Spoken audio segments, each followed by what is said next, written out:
I'm Jodi Carlton, and I'm here to help you get through Valentine's Day. You see all the ads and the commercials and all the hopes we have. We still end up oftentimes really disappointed, and we don't want that. Valentine's Day is a day to celebrate love, right? But so many hearts get broken every year because there's so much misunderstanding every year as well. I have a communication program that goes into all of how our communication gets broken down and causes confusion, and all of these pieces of the puzzle apply to Valentine's Day and any holiday, really. Now, this communication model, these four stages, apply to really any type of relationship. But these are, I've found, very important for neurodiverse relationships.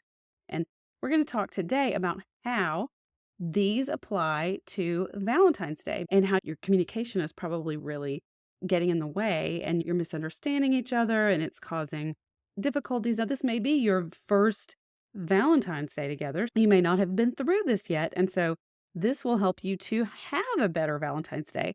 Or you may have been married 20 years, 30 years.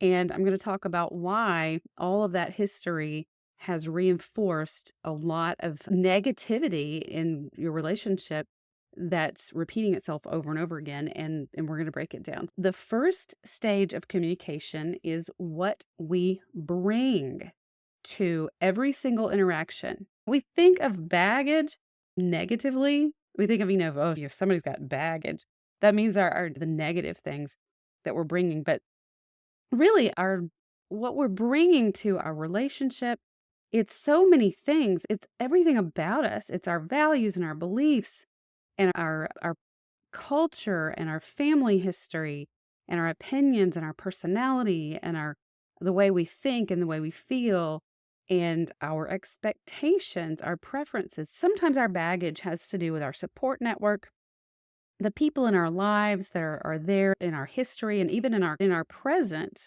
day life, our support network. But we also bring with us some of the negative stuff too, people that are attached to us and relationships that are attached to us that influence how we show up with our current partner. And we project a lot of times, we bring those experiences into the current relationship. So it's important to remember as you go into Valentine's Day, what are you bringing with you? What are your beliefs about Valentine's Day in general? Now, you and your partner may have really different beliefs, and you may or may not know if you have different beliefs. But what are yours? What is Valentine's supposed to be? What is Valentine's? Is there a should? Valentine's Day should be fill in the blank. If you follow me or if you're familiar with me, you'll know that I am not a fan of shoulds. Shoulds end up guilting us. We guilt ourselves, we guilt our partners. And where do those beliefs come from? Do they come from TV, books, movies? And are they realistic? That's something to ask yourself.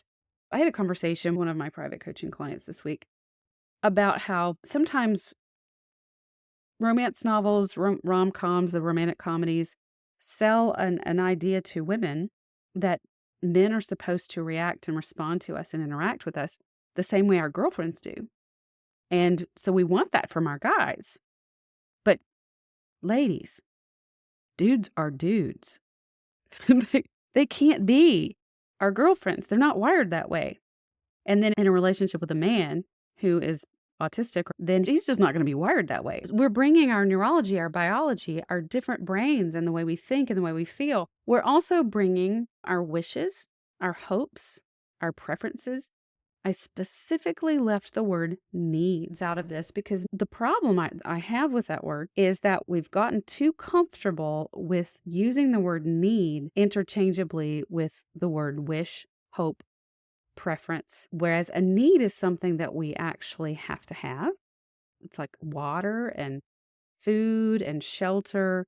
We do need love and we do need connection, but we don't need certain things that we use that word to say. We say we need certain things when really it's more of I would really like this. I like it when, and I would prefer it when.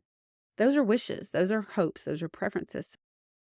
So we also bring to this our personal histories, our background, our relationship history, depending on how long you've been in this relationship. We're bringing all of that to every interaction, and we're bringing that to this Valentine's Day. So when you think about Valentine's Day, what has been your experience with Valentine's Days up until now?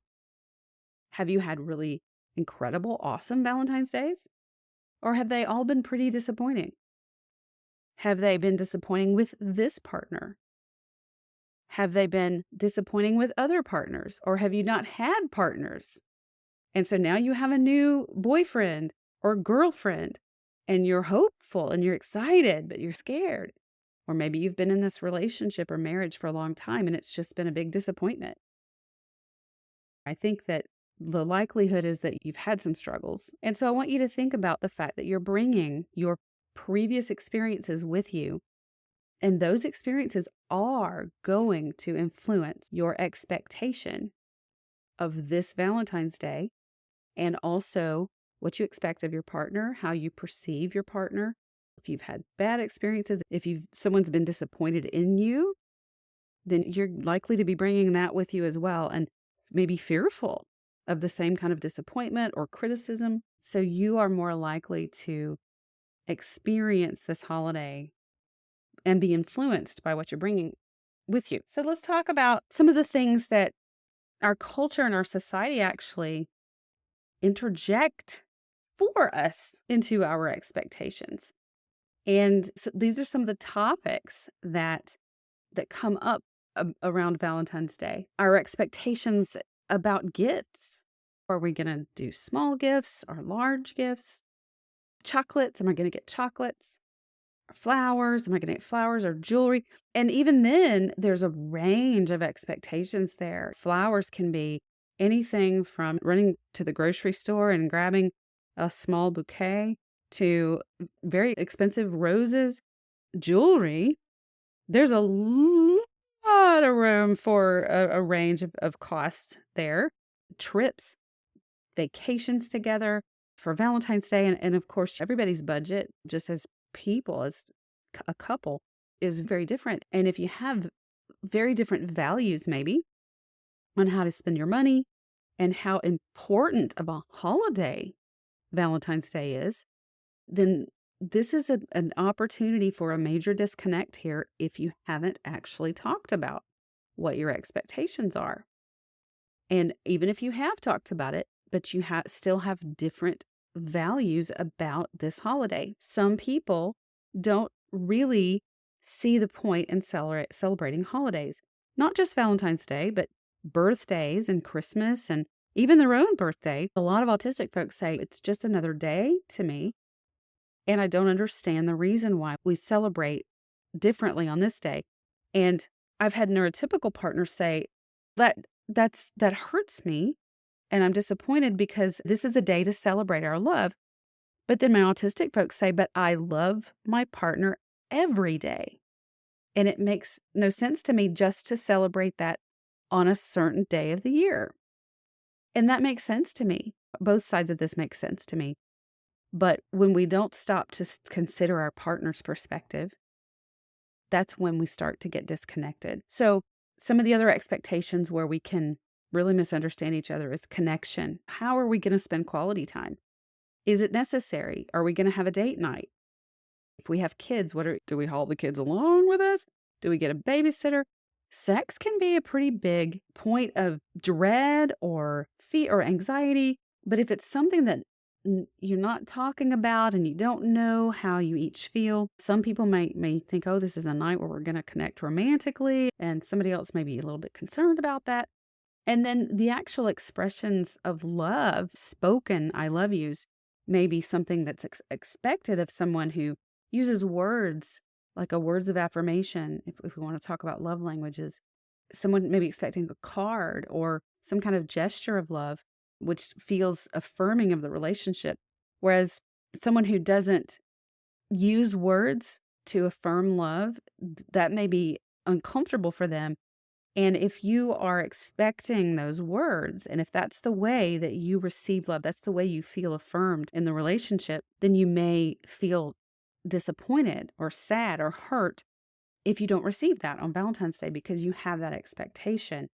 But it doesn't mean that your partner doesn't love you. But if that's what you're expecting, then you may misunderstand and you may miss the meaning. Before we move on to the next stage of communication, I want to mention that this holiday, Valentine's Day, and really any special occasion like Christmas, birthdays, anniversaries, any big event, this is not a time to try to resolve relationship problems.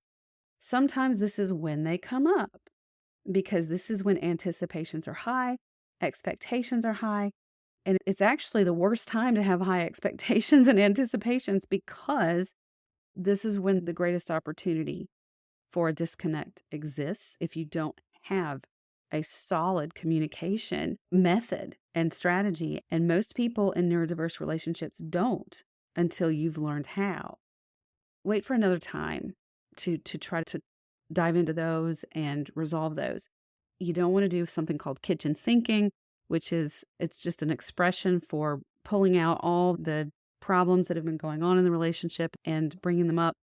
It's tempting. And a lot of people have the temptation to do that when there's a lot of anticipation for a holiday like Valentine's Day. And then if there's disappointment, then it's tempting to just start going down the list of all the things that have been hurtful. Some people actually start going down the list before Valentine's Day, just in anticipation of the disappointment. So one of the best things you can do, though, is just filter, censor yourself. And remember, Jodi said, don't do that. And just put those relationship issues aside. So let's talk about stage 2 of communication. We talked about what we bring. Now let's talk about how we bring it. And this is how we interact with our partner, how we actually show up, what we say, how we say it, our actual behavior, our tone. Are we talking? Are we on the phone? Are we texting? The timing, the way we go about the words we use. This is the actual interaction. And this is what's focused on the most. So let's talk about how you do interact, how we actually express ourselves. Do you express yourself to your partner? And I'm talking to both partners here with direct requests. Are you more passive and maybe even passive aggressive at times? Passive can also be when you drop hints, you say things they're really indirect about your wishes and your preferences, and you're hoping that your partner will get the message. This is not going to be the way to communicate with someone who's autistic. I've had my autistic folks say over and over again, please just tell me. I was on a call with a couple last week, and he's autistic, and he was saying, just give me a blueprint. Tell me. I just need to know what you're thinking. I need a blueprint for exactly what you want what you need from me, and she said, I've told you. But the thing is, so many neurotypical partners come from a background where you've been made responsible for the feelings of others, and you've been taught to minimize yourself, taught to minimize your own needs and your own feelings and your own thoughts. And so you take care of everybody else first before yourself. So it's very difficult for you to make a direct request because you minimize yourself, you minimize your own wishes and preferences. And by the way, I consider myself a codependent in recovery because I've been through the discovery of my own codependency and my own healing, and I know how hard it is. And so those direct requests, being really specific and clear about what you want and what you prefer, are very hard. An autistic partner is not going to pick up on those innuendos, the inferences, the implied meaning. And then we get resentful. And then the other thing to ask is, are you coming across critically? Are you making harsh statements? And these are statements like, why can't you ever? Or why don't you ever? Or why don't you? And for Valentine's Day, you may say, why don't you ever bring me flowers? You never give me flowers. Why don't I ever get chocolates? Or my friend's husband always gives her jewelry. Or why don't you ever take me on vacations? Those may sound like legitimate questions, but they actually are called what we call harsh startups. It's starting up a conversation in a way that it's automatically going to feel like criticism to your partner, and that's gonna be an automatic shutdown. Now, if you're the autistic partner, then you're going to also want to think about, are you making critical statements as well? Statements like, why is Valentine so important to you? Why does it matter? It's just a silly holiday. You're so emotional. Why are you so emotional about it? If you're deciding that Valentine's Day doesn't make any sense to you and therefore criticizing your partner's interest in Valentine's Day, then that's also a very disconnecting way to approach your partner. Then there are those, though, who just don't communicate preferences at all, just wishing that our partner figures it out. So many people do this, especially when those direct requests are uncomfortable. And I've heard women especially say to me, it's what everybody does. Everybody gets chocolates for their girlfriends or wives. Everybody gets cards. Everybody gets jewelry. The thing is, not everybody does. Depending on where you grew up, who raised you, what the norms were. Yes, if you look around, it's on TV, it's everywhere. But not everybody does everything. It's never safe to assume that your partner is going to know what you think, or that your partner is going to know what you think is important and what you're expecting if you're not willing to communicate it. So, to some statements that I've actually gotten from people I've worked with, and I've had men and women say these things. So I hoped he would get it this year and that I wouldn't be disappointed. The individual who actually said this to me had communicated some of her preferences, but she also had done them in very passive ways at times and wasn't willing to repeat. She didn't want to repeat herself again. I don't think we agree about it, so I didn't want to bring it up. This is more of I think this was an autistic guy who said this to me, so he was just avoiding. He didn't want to talk about it. He was worried about how the conversation was going to go, so he just avoided it. I don't really think Valentine's Day is a big deal, so what's there to discuss? Again, this was one of my autistic guys. So he also just didn't see that it was a big deal, so what's there to talk about? If I have to tell him what I'd like for Valentine's Day, then it doesn't really count, does it? Okay, this is a real big one.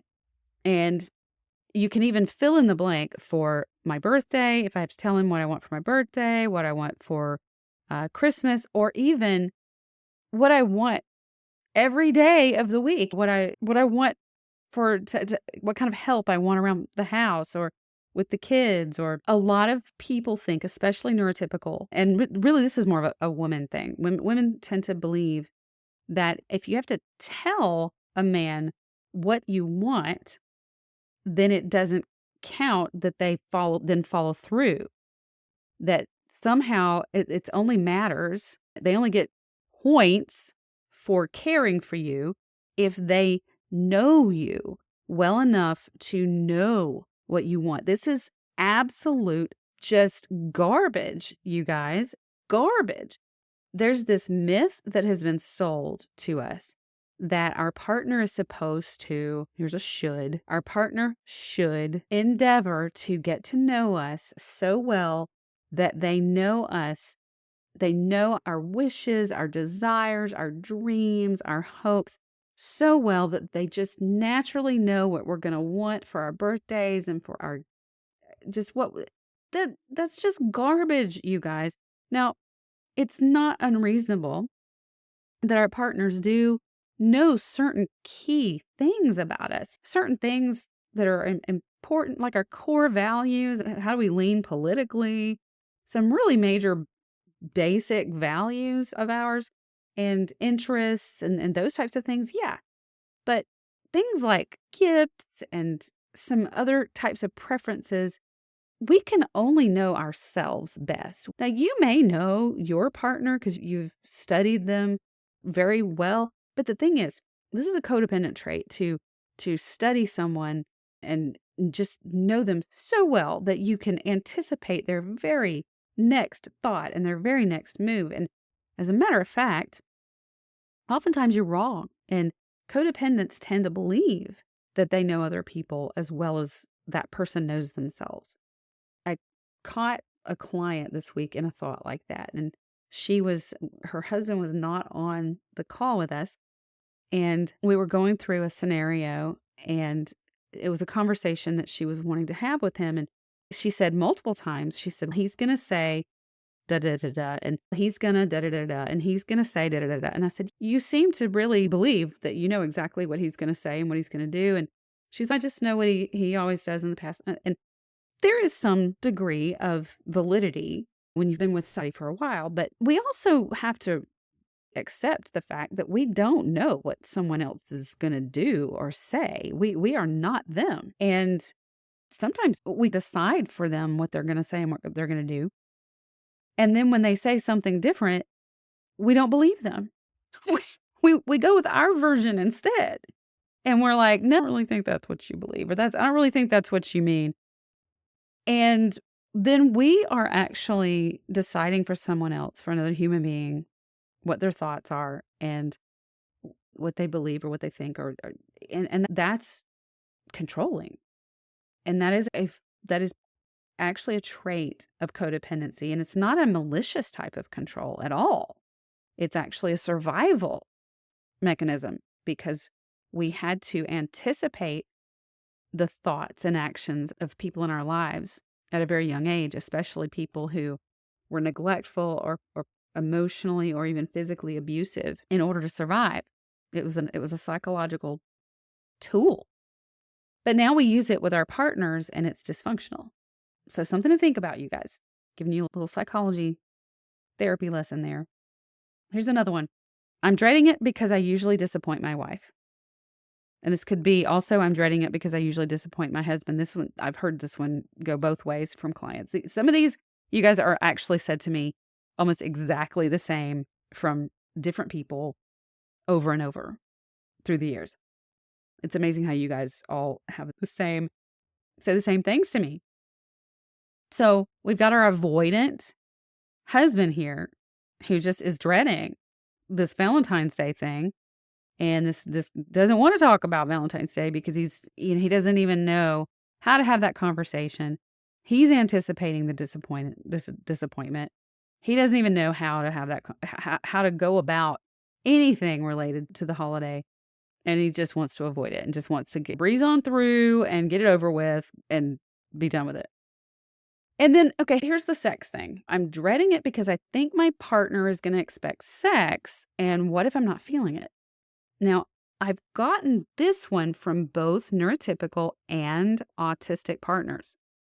Partners who are anticipating the letdown and the disappointment. They're anticipating that Valentine's Day is going to be another disappointing letdown, and then they're not going to be feeling romantic. They're not going to be feeling sexual. And they're a lot of times thinking that's what Valentine's is going to be to my partner, is that we're going to have sex. And I'm going to be sad and disappointed, and I'm not going to want to have sex. And so it's like a high pressure holiday. So I would almost recommend you guys that you just take sex off the table for Valentine's Day. And if it comes up and you both are in the mood and you're like, oh, hey, let's do it. Go for it. But if you go into it with the idea of this is going to happen, then the pressure is so high. It's like wedding night. Wedding night's like the worst for sex. So many people end up not having a good experience on their wedding night because everybody's expecting, even people who've already been sexually active for years, have a miserable wedding night because of that expectation that it's going to be this big sexual experience. All right. A lot of people ask me, why do I have to make the changes in this? Because I've been working really hard. I've put in a lot of effort already. Why do I have to be the one? And so my answer to that is always that, first of all, you are the only person that you actually have to live the rest of your life with. Now, you may be in a committed marriage, but I've seen a whole lot of committed marriages fail. And even if you stay in this marriage, you still have to show up with yourself every day. And your committed marriage may become more of a committed roommate situation. So you're the only person who can change anything for yourself. You cannot change another person. And so you can only change you. And if you invest in you and learning about yourself and what you're bringing to it and how you're impacting the relationship, it is going to make an impact on the relationship. It can't not. There's this thing called systems theory, and it basically says that any time any part of a system, which a relationship is a system, changes in any way, the entire system changes in some way. So if you want your relationship to change, then if you focus on you changing you to make yourself different in a way that benefits you, then you are more likely to get closer to that relationship that you want. Now, I don't know if you noticed, I didn't use the word better because this is not about you not being good enough. Better means you're not good enough. This is about you making alterations and adjustments and to change what you're doing to be different about how you're going about your relationship. Because if you're not happy, if the relationship is not satisfying and fulfilling to you, then look at what you can do, learn what you can do to get yourself closer to the goal that you want to get to. It's not about trying to fix yourself or make yourself better. It's about getting yourself closer to that goal. Let's talk about stage 3 of communication aid. This is a really big one, you guys, and it's the meaning we assign to those interactions. And this is a very big one where the biggest miscommunication, the miscommunications happen in stage 2 when we interact, but this is where the divide happens because we assign the wrong meaning. We misunderstand each other when we don't learn how to actually clarify what our partner means. We don't learn how to actually check out with our partner.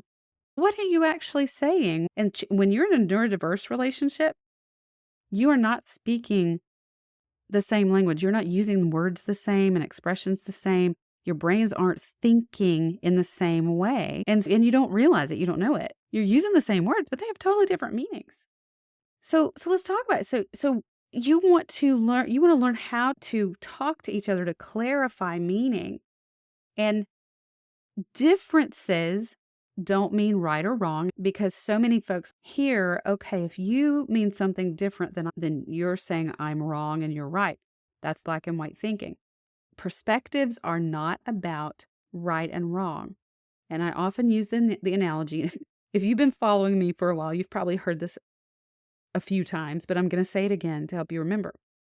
I use the analogy of a mountain. And if you and your partner are standing on two separate sides of the mountain, and let's say your partner is looking at the mountain and he sees rocky, barren, that's what he sees. There's just no vegetation there.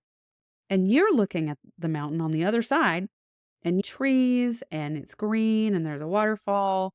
And then I ask you each to describe the mountain to me. You're each going to tell me something very different. And then if I ask you who's right and who's wrong, neither one of you. You're both right. This is why it's important to recognize that differences in perspective, differences in point of view are not wrong. It's just different. So you want to learn to be curious about what your partner believes. And if you're here and your partner's not watching this webinar with you, maybe you can get them to watch it. But if you can't, you can start again just with you and be curious about learning about what your partner thinks versus trying to convince them that what you believe is more important. And more importantly, not believing that because your partner disagrees with you, don't buy into a disappointing hurt. So many times people feel rejected because their partner doesn't feel the same as them. If Valentine's Day is this important holiday that you want to spend time together and you've got an autistic partner saying, meh, it's not that big of a deal. Don't sell yourself the lie. She doesn't really care for me that much. He just doesn't really love me that much. If I were important to him, it would be important. This would be important to him too. Don't sell yourself that lie just because she doesn't think Valentine's Day is that great of a thing doesn't mean she doesn't love you, or it means she doesn't think Valentine's Day is that big of a deal. So ask clarifying questions. If your Your partner's saying, hey, I want to know more. Your partner's asking you to clarify. Respond to that. Some folks get frustrated and don't like those requests for information because your partner's asking you to tell you in a different way. And you may be like, I told you what I think. So try to come up with different words if you can. Absolutely no guesswork. Be clear and specific. Be curious. Ask curiosity questions and avoid making assumptions and avoid deciding for your partner what is actually meant by their behavior or their words, because you don't get to do that. You don't get to decide. And avoid the one-person conversations. Now, this is something I used to do years ago before I healed from my codependency, and I used to have these monologues in my head with my partner. I'd have these conversations. The problem with that is I'm talking to myself and I'm creating a dialogue. I'm creating a conversation that never even existed. And then I'm believing it. And I know you guys do this. I know because I've talked to so many people, like well into the thousands now. And I know that you guys do it.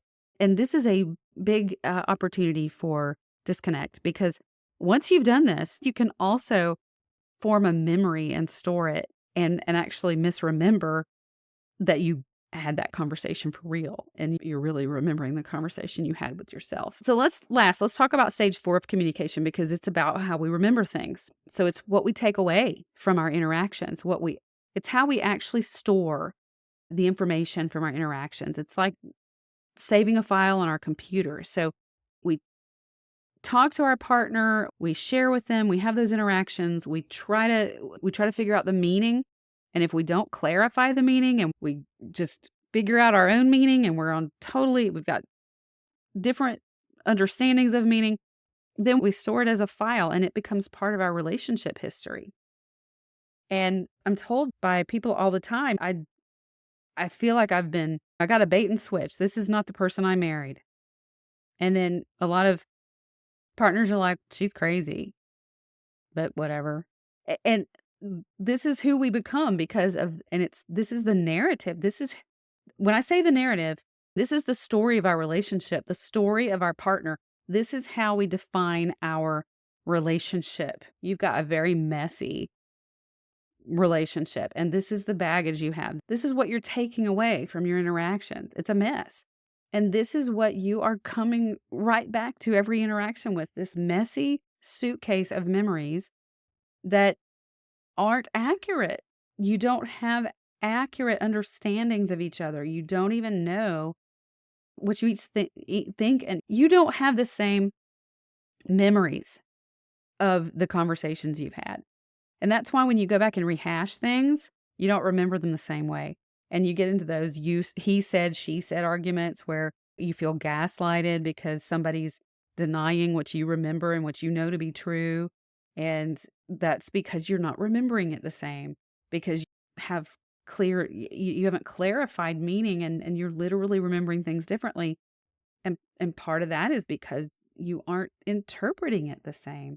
It's not necessarily because anybody's toxic or anybody's trying to twist reality. It's just because you really aren't remembering things the same. And this is truly a characteristic of a neurodiverse relationship. When you think back to all the Valentine's days in the past, I'd be curious if you and your partner, if I were to sit down with the two of you and say, tell me about Valentine's Day last year or the year before, I wonder if you'd have the same story, the same narrative. Okay, so for this Valentine's Day, what are you bringing, guys? What are your hopes, your wishes, desires, your fears, your beliefs and preferences, the background that you have, your personality and your style, your conflict style, your attachment style, your way of thinking and feeling? And how are you bringing it? Are you direct? Are you passive, indirect, aggressive, and critical? Or you just not talking about it at all? How do you go about clarifying meaning? Or do you? What I want you to learn to do is to say things like, what did you mean when you said that? But not, what did you mean when you said that? And some of my autistic folks might not hear the difference in tone there, but be curious. I'd like to understand what you mean by that. Tell me more about that. I'd like to know, or I'd like to share with you more about what I mean. Are you willing to listen? What's the narrative that you have about your partner and the narrative you have about yourself? And generally, the narrative that you have about your relationship. I want you to think about all these things. And as you go into Valentine's Day, think about your expectations and start having those conversations and realize that narrative is influencing your expectations. And go into Valentine's Day with the goal of getting clear about what your expectations are and what your partner's expectations are. Happy Valentine's Day, everybody. I hope it's a great one for you.